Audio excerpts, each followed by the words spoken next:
কয়েকদিন থেকে ছোটো ভাই বায়না করছিল আমাদেরকে স্পেশাল চিকেন রান্না করে খাওয়াবে। সে নাকি ইউটিউবে দেখেছে এক ইউটিউবার খুব মজার করে চিকেন রান্না করছে। সেটা দেখে তার খুব ভালো লেগেছে, তাই সে মাকেও বলছিল, আমাকেও বলছিল সে স্পেশাল চিকেন রান্না করে আমাদের খাওয়াবে। আসসালামু আলাইকুম, কেমন আছেন সবাই? আশা করছি সবাই অনেক অনেক ভালো আছেন। আজকে আমি আপনাদেরকে দেখাবো আমার ভাইয়ের হাতের স্পেশাল চিকেন রান্না। তো চলুন তাহলে। তো সে প্রথমেই সকালে চলে গেল বাজারে, বাজার থেকে 2টা চিকেন নিয়ে আসলো। চিকেনগুলোকে আমি কেটে ভালো করে পরিষ্কার করে তাকে দিলাম। এরপর সে এখানে দই, গোলমরিচ আর লবণ দিয়ে এটাকে ভালো করে মেখে 15 মিনিটের জন্য রেস্টে রেখে দিয়েছে, ম্যারিনেট করে।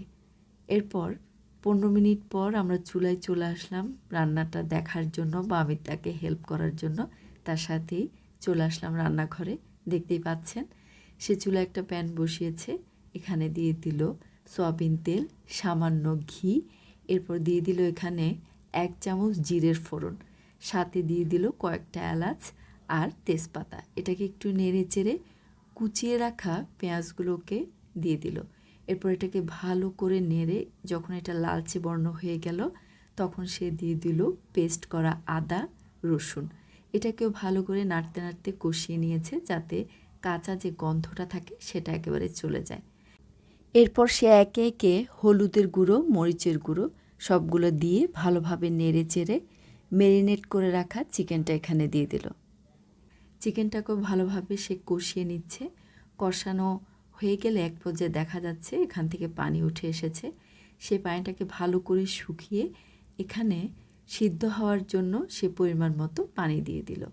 এটাকে ভালো করে সিদ্ধ হয়ে যাওয়ার পর যখন এটা বলক উঠে গেল, কিছুক্ষণ পরেই সে এখানে গরম মশলা দিয়ে দিল আর কিছু দিয়ে দিল আদা কুচি। এরপর ভালো করে এটা সিদ্ধ হয়ে গেল। দেখতেই পাচ্ছেন চিকেনের কালারটা অনেক সুন্দর হয়েছে। চিকেনটার একটু লবণটা হয়েছে কিনা একটু চেখে দেখছিলাম, দেখি যে না, ফ্লেভারটা খুব ভালো এসেছে আর এটার স্বাদটাও সত্যি ভিন্ন রকম হয়েছে। আমার ছোট ভাই বরাবরই নতুন কিছু নিয়ে এক্সপেরিমেন্ট করতে খুব বেশি পছন্দ করে। সেটা রান্না হোক বা যে কোনো কিছুই হোক, সেটা করে সে দেখাবেই দেখাবে। সবাই ওর জন্য দোয়া করবেন।